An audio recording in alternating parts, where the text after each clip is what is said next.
Welcome to Cisco TechBeat, the podcast that explores the people and stories behind what inspires the newest innovation.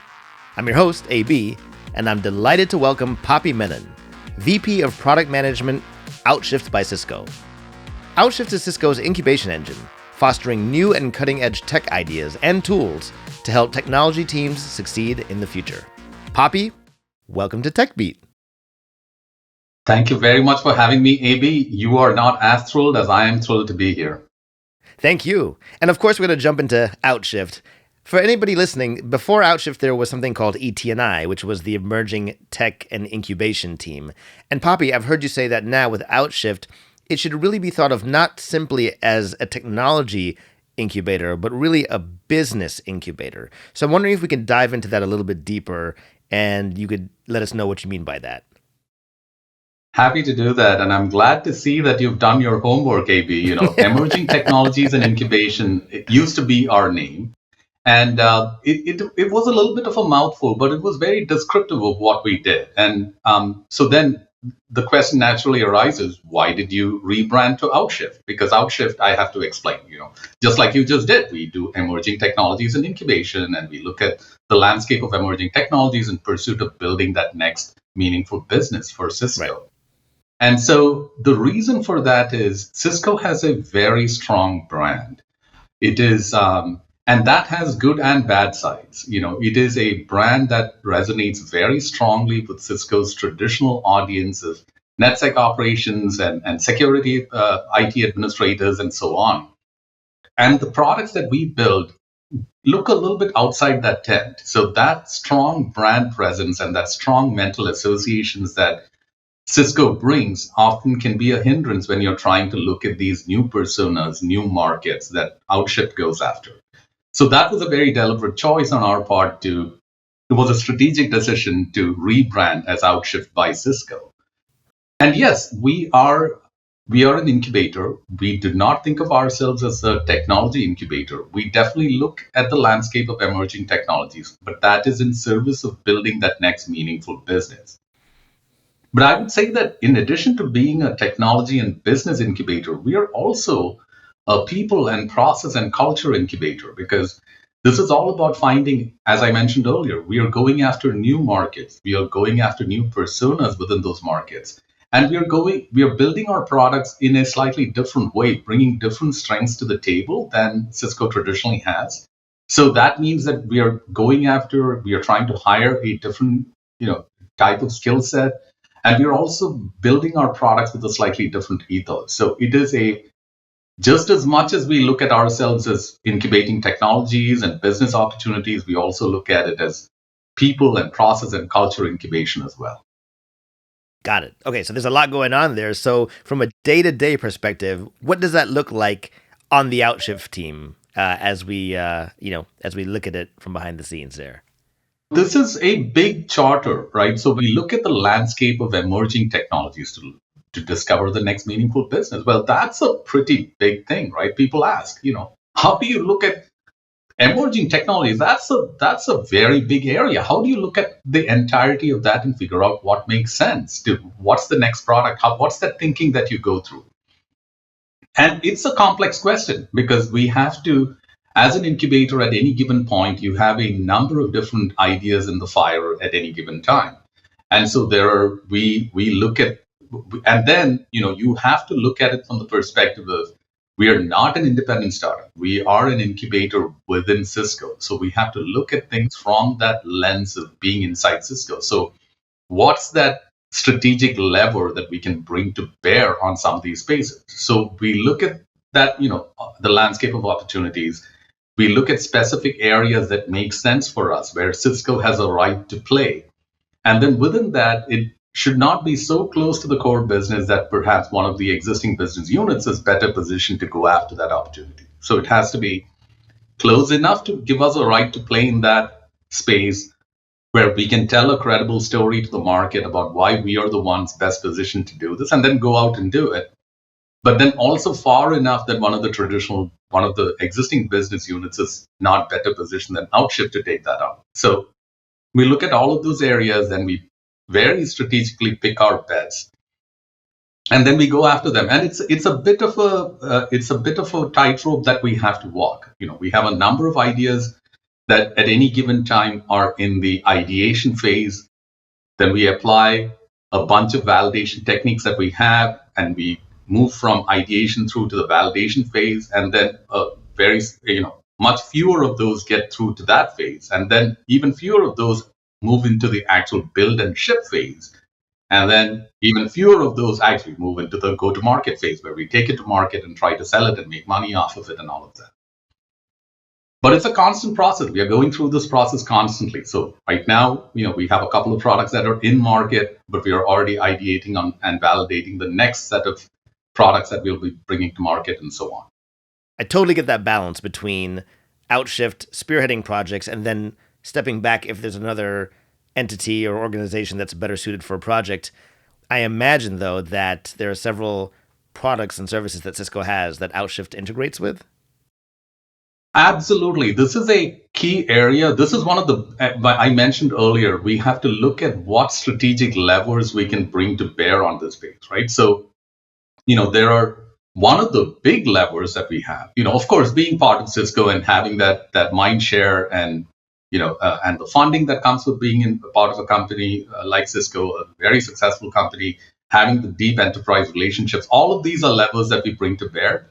But another huge advantage, a huge strategic advantage that it would be totally, foolish of us to ignore is the deep integration that we have with the potential for deep integration that we have with Cisco's very robust portfolio of products that we have. And we certainly do not, we don't take that lightly. We put a lot of thought into how we can leverage that to advantage. So for example, let me just give you a very concrete example. We have a cloud native security product called Panoptica that is in the market today. It has been out in the market for just about 3 quarters and has been making great strides in this area that we call CNAPP, Cloud Native Application Protection Platform. That's kind of the market category in which Panoptica operates. And one of the great advantages that we have with Panoptica is it can deeply integrate with Cisco's existing security product portfolio. So we have deep integrations with things like multi-cloud defense, with Kenna. We are planning integrations with Hypershield. So these are stories that we can tell the market, and there's an immediate resonance there with not just our existing customer base, but potential new customers we are going after as well. That's an unfair advantage, if you will, that as a product organization that we bring to bear that others cannot replicate, and so we take full advantage of it. So that is a key part of our strategic planning on how we can leverage the Cisco portfolio to advance into the market.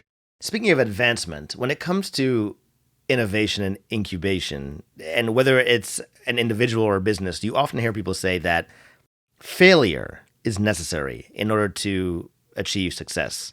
How does Outshift learn from its past mistakes to better address similar problems in the future? This is a great question, and it is so central to what we do. As an incubator, we cannot be afraid of making bets. And many of those bets are not going to pan out. Over a period of time, we do want to have a fairly high batting average. We want a good number of our bets to pan off. But part of being an incubator is you have to go out there and get things into market and try things out. And a number of those ideas are going to fail. Like I said, we have this process of ideation, validation, and building and shipping, and then taking it to market. And at every stage of the process, we try to be very rigorous and hold ourselves accountable and measure ourselves and read the signals that the market is telling us so that we increase our chances of success at every step along the way.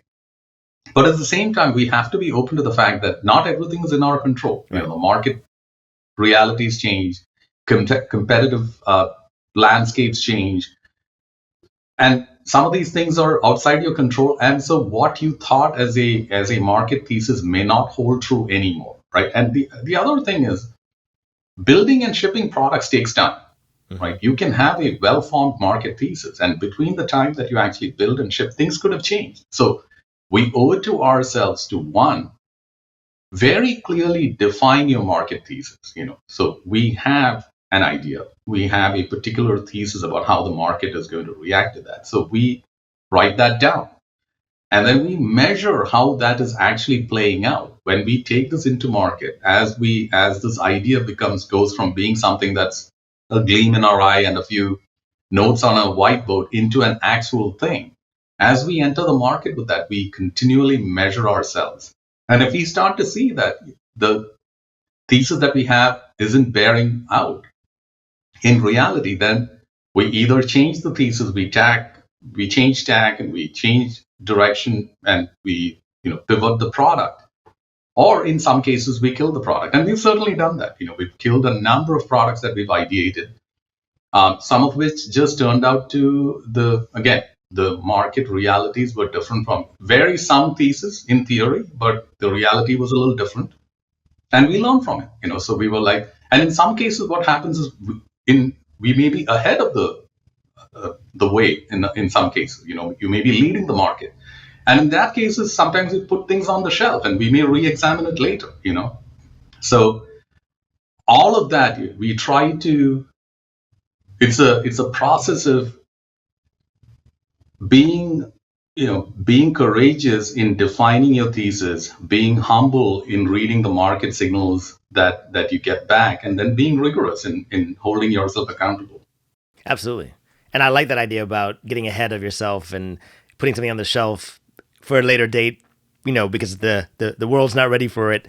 I want to go to the other end of the spectrum, though, because technology is happening at such a rapid rate in terms of innovation. And you mentioned change, and it kind of is a segue to this question, which is, with technology advancing so quickly, are there any barriers or challenges to staying abreast of the rapid pace of technological advancement?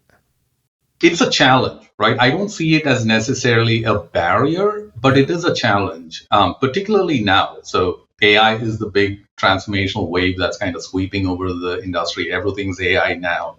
And so we are spending a lot of time thinking about it, ideating on it, and trying to test out our various market theses that we have.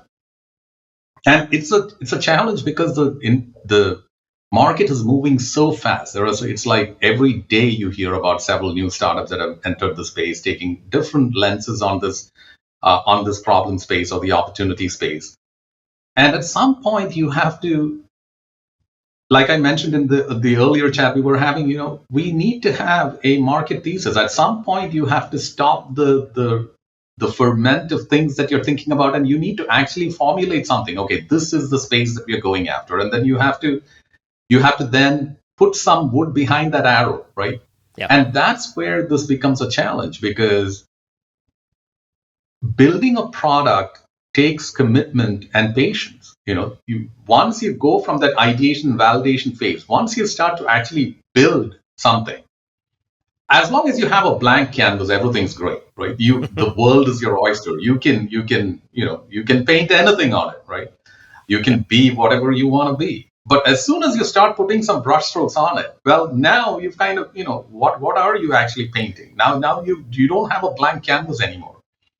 And then you have to have the patience and commitment to see it through, because now that you've started building a product takes time to build, and it takes time to enter the market, and it takes time to succeed. So that's the line that we have to walk between. I mentioned at the very top, we are looking to build that next meaningful business opportunity for Cisco. And I was choosing my words very carefully there, because unlike a startup that is just outside, a standalone startup, it's not enough for Outshift to build a successful product, right? Which is tough enough. We know 90% of startups fail and all of that. So building a successful product in and of itself is a tough enough challenge. That's not enough for us, right? Success for Outshift means building a successful product that can be a meaningful business driver for Cisco. Cisco is one of the most successful businesses ever, right? So now you can imagine the kind of challenge that we have, right? So building a business, building a product of that scale and of that potential takes time and commitment and patience. And we have to balance that with the need to move fast and stay ahead of all the emerging trends and also not miss any major technological waves that might be happening. So this is where I think we as an incubator group have to walk that tightrope between continually incubating and staying ahead of the technology trends. But once we decide that that we have a well-formed market thesis and that we've decided to build a product to go after a particular opportunity, that we still continue to move fast, but we do so with a level of commitment and patience that gives us the best chance of succeeding. I love that. And it seems like such an exciting charter and an exciting time to be part of Outshift. I'm curious about previous roles. So prior to being here and working at Outshift by Cisco, were there other roles or was there one particular role that really shaped how you think about incubation in your current role in Outshift? Yeah, so before taking on, I've been at Cisco a little over a year and a half, but before that, for a decade and a half, I had been at various startups. So in all of them, the common trend had been taking products on that 0 to 1 journey. So taking products that had early product market fit and building them out to kind of business success, like scalable business success. And so right before Cisco, I was at HashiCorp building out the HashiCorp cloud platform, delivering all of HashiCorp's infrastructure management tools as managed services in the cloud. Prior to that, I was at Docker building out the Docker business cloud offerings, Docker Desktop, Docker Hub. Prior to that, I spent several years at GitHub building out the GitHub business cloud offerings. Before that, at MuleSoft building out the. So you can see the pattern here. So it was about going on that 0 to 1 journey, taking early product market fit and then using that to build a durable competitive advantage that would lead to sustained business success. So I've been doing that for a long time over multiple companies, multiple startups. So I bring that sensibility very much, and that's why this role is so interesting and exciting, and I just love it because now I get to do that across a variety of products, right? Like the team and I get to do that, and it's fantastic, So with one startup, you have to you're kind of going all in on one business thesis. And with an incubator, you get to try that with a multitude of different business theses in a number of different areas. So it's really a wonderful place to be. Definitely, and I think I can relate to this because Cisco is such a huge company, but it has so many great things going on, so many great products, so many great services. It's almost like you will never run out of something interesting to explore, right? I mean, it's like it's a never-ending supply of opportunity in a way. That's absolutely right. Cisco is at the very foundational layer of infrastructure for the entire world, right? So there is just so many. There's just a wealth of opportunities. So we are never going to run out of interesting, exciting opportunities to incubate new things. There's just between networking and security and AI and observability and the vast amount of data that we sit on, we just have a ton of opportunities ahead of us. For us, the problem is picking the right spots to go after where we can make the most strategic difference. There is never a shortage of ideas and opportunities to go explore. And I work in comms, and I can tell you that's one of the things I love about storytelling there. We never run out of things to say because we always have something to talk about with our technology and our offerings at Cisco. I want to get away from work completely, believe it or not, and talk about life outside the workplace. Are there any hobbies or activities that you are passionate about or that you occupy your time with when you're not doing work? When I'm not working, I tend to gravitate towards the outdoors. So anything that involves being out in the outdoors, my favorite is backpacking. So I love the simplicity of it. Having everything you need on your backpack. How little you need to be happy. So if I have my backpack on my shoulders and a sandwich in it and a long hike ahead of me and the prospect of water at the end of it, I'm a happy man. I love that. I'm big on the outdoors and big on the hiking, so I can totally relate to that. And, there's something really therapeutic about being in the outdoors, something really primal about connecting with nature. And of course, we're all about wellness at Cisco. So I really love that idea. We're always trying to get outside as much as possible. It's just so important for mental and emotional and physical health, of course. Absolutely. I mean, this is the thing, right? We as humans, we have these deep needs. I always find that sitting around a campfire, it's like a magnetic thing. It draws people in. There's a primal urge when you see a campfire, you want to be close to it. Like you want to sit around it, you want to swap stories with the people there. Same thing, when you see running water, there's something about it that just it has a calming, soothing effect. This is a very deep primal urge. I just recently read somewhere that there's this new concept called forest bathing, particularly in the Nordic countries. There is people go into the forest and it's called forest bathing. And I was like, that's what I've been doing. I just didn't have a word for it, but now I know that this is a concept that's coming into the popular lexicon now. But yeah, we need that connection with the world. Absolutely.